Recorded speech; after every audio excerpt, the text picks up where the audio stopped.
Cek. Yuk.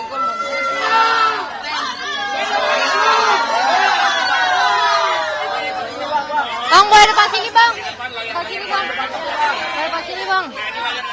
Saya diberikan pertanyaan yang sangat banyak ya. 97 pertanyaan dengan pasal-pasal 310, 311 berkaitan dengan pencemaran nama baik dan fitnah, dan 6 pasal berkaitan dengan ITE. Jadi ini memang pasalnya panjang, banyak sekali, melebihi pasal-pasal bahkan untuk koruptor, ya kan? Saya tadi ditanyakan sejumlah pertanyaan yang berkaitan dengan metode-metode ilmiah yang saya kaji, tetapi ada sejumlah jawaban, sejumlah pertanyaan yang saya tidak berkenan untuk saya jawab, ya karena itu berkaitan nanti dengan hal-hal teknis, bagaimana saya mengkaji secara ilmiah apa yang saya teliti berkaitan dengan ijazah, lembar pengesahan Pak Joko Widodo yang kami dapatkan langsung dari UGM maupun dari ijazah yang diupload oleh saudara Dian Sandi, ya itu. Berarti hari ini dipanggil sebagai terundang, memenuhi undangan klarifikasi, ya. Belum terlapor.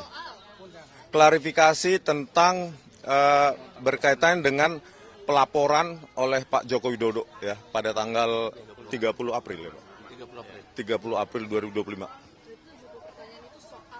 97. Ya, naik ya. Tadinya 70, naik 97. 97 totalnya ya, pertanyaan. Banyak sekali. Iya. Iya. Ya, terkait dengan akun X saya juga, ya, akun X @sianiparismon dan akun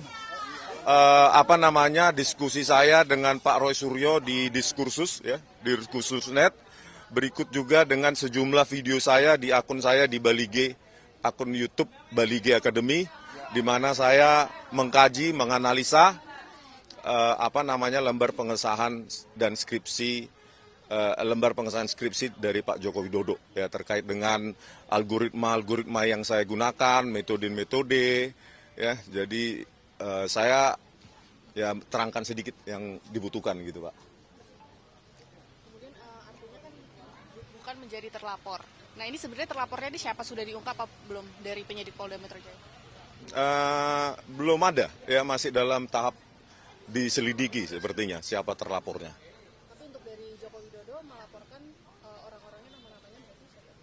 Saya tidak tahu, belum ada. Ya. Tapi kan dalam laporannya Pak Jokowi kan dalam kronologisnya disebutkan salah satunya adalah nama abang itu, bagaimana Bang? Inisial mungkin ya, inisial RS. Nah, siapa RS itu kita masih belum tahu ya. Ya. Ya, mungkin saya tambahkan, memang yang beredar di media muncul sejumlah inisial nama, tetapi yang kami jadikan patokan bukanlah apa yang beredar di media, tetapi yang secara de jure ada dalam undangan klarifikasi. Dan dalam undangan klarifikasi itu hanya disebutkan penyidik sedang melakukan penyelidikan sejumlah dugaan tindak pidana, di antaranya tadi disebutkan 310 KUHP, 311 KUHP, ada juga pasal 27A Undang-Undang ITE, dan juga pasal 35 dan 32 Undang-Undang ITE. Berkaitan dengan peristiwanya juga belum jelas, hanya disebutkan di 26 Maret 2025, dan juga tidak dijelaskan siapa terlapornya. Hanya memang kalau pelapornya jelas disebut IRH Joko Widodo, begitu. Undangan lainnya setelah ini dari untuk mengklarifikasi dari laporan itu? Oh, kami pikir cukup ya, karena ini kan sifatnya undangan klarifikasi, bukan panggilan polisi. Sehingga kalau apa yang diminta untuk diklarifikasi sudah dijelaskan dan dalam batasan-batasan yang kami anggap cukup untuk memberikan klarifikasi, ya sudah. Karena kami menilai memang tidak ada perkara pidana di sini. Ini adalah perkara di mana klien kami seorang ilmuwan menggunakan metode ilmu yang dikuasai, Pak Rismon dalam hal ini, memberikan pandangan-pandangan yang sifatnya saintifik. Dan itu juga yang dilakukan oleh Pak Roy, juga Dr. Tifa, sehingga saya kira sekali klien kami diklarifikasi ya cukup sudah, nggak ada lagi yang perlu diklarifikasi. Mau apa lagi begitu loh. Ya, dan kami memang tidak menerima undangan-undangan lagi setelah ini ya, belum ada. Dan kami harapkan penyidik juga menghentikan persoalan yang berkaitan dengan apa yang hari ini dituduhkan pada klien kami. Saya kutip saja ya pendapat Pak Jimli Asidiki, kalau soalnya itu adalah soal ijazah, ya diselesaikan ke PT UN. Tapi karena ini lebih dari 90 hari, ya diselesaikan di peradilan negeri. Dan hari ini di pengadilan negeri sudah bergulir dua perkara sekaligus. Yang pertama di pengadilan negeri Surakarta yang digugat oleh Pak Dr. Muhammad Taufik, yang kedua ada di pengadilan negeri Sleman. Artinya semestinya kalau kita mau ya fokus kepada penegakan hukum dan menghormati kaidah hukum, penyidik ya harus menghormati Perma nomor 1 tahun 1956, di mana jika ada perkara berdata beririsan dengan apa yang mereka anggap ada perkara pidana, ya di hold dulu, ya dihentikan dulu perkara penyelidikannya dan fokus menunggu putusan pengadilan perdata hingga memiliki kekuatan hukum yang tetap begitu. Jadi kami pikir klarifikasi yang kami berikan sebagai bagian dari warga negara yang kooperatif memenuhi undangan dari penyidik sudah cukup begitu. Kalau Bang Rismon sendiri nanti kalau misal diundang sebagai terlapor, apakah akan memenuhi panggilan untuk melakukan pemeriksaan? Ya pasti ya, kita harus menghargai ya proses hukum. Dan ada tadi pertanyaannya salah satu ya, atas otoritas apa gitu ya.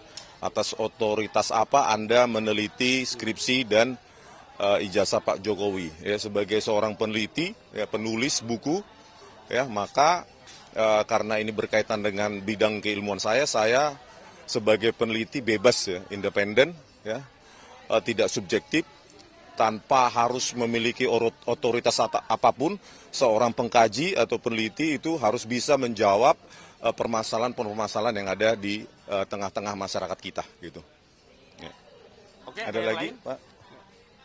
Menyangkut tadi ada 97 pertanyaan, banyak yang tidak sesuai dengan Agak maju, Bang. Agak maju. Jadi sesuai dengan diminta untuk klarifikasi. Dari 97 pertanyaan banyak yang di default tadi, jadi kita nggak jawab karena nggak ada hubungan dengan pemanggilan. Jadi keanehan gitu, klarifikasi tapi ditanya yang lain-lain yang tidak ada sesuai dengan sesuai undangan yang ada. Saya kira itu aja. Oke, saya tambahkan ya. Jadi seperti rekanku katakan tadi, bahwa pertanyaan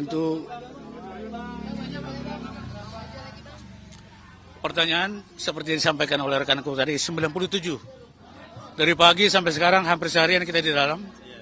Tugas kami selaku penasihat hukum hanya meluruskan hal-hal yang menurut kami janggal. Di antaranya cara menjawab dari klien kita Rismon seperti apa. Ya kita jawab secara hukum juga. Jadi tidak terlalu melantur kemana-mana gitu loh. Ya contoh tadi yang kita soroti memang pasal yang kita dengar selama ini kan laporan dari pelapor, aduan dari pelapor itu pasal 310, 311. Tapi begitu kita cek tadi di dalam ada mengembang ke pasal 35, pasal 32, pasal 27A, itu yungto semua.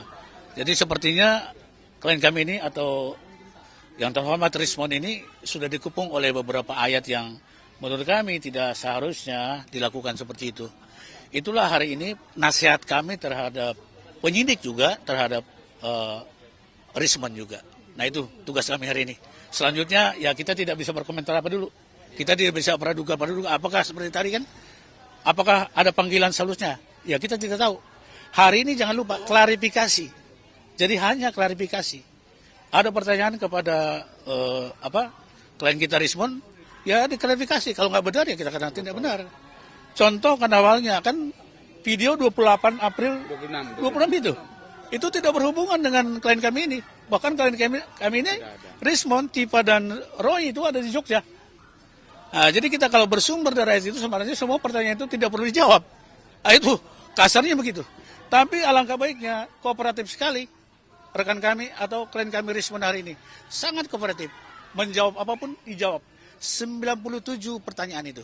Saya kira mungkin dari saya begitu ya. Ya, tambahan ya, kenaikan tadi dari 1797, kenapa sebagian tidak kami jawab, kami mengikuti prosedur KUHAP. Karena di dalam KUHAP, orang diperiksa itu hanya yang dia tahu, dia alami, dan dia dengar sendiri. Sehingga ketika ada peristiwa-peristiwa yang dipertanyakan kepada Pak Rismon yang tidak dialami, dilihat, dan didengar sendiri, tentu hak klien kami untuk tidak menjawab, dan justru juga kewajiban klien kami untuk tidak menjawab. Karena apa? Kalau memaksakan menjawab peristiwa yang kita tidak ada dalam peristiwa itu namanya dusta. Begitu ya? Iya. Dan nanti testimoni the auditu tidak bernilai. Iya, betul. Cukup ya. Makasih ya. Ya. Oke. Mohon doanya ya buat Pak Rismon. Ya, semuanya. Ada yang ini ya? Oh iya ya. Ya, sampai. Oh, sama Pak Peter. Jujur.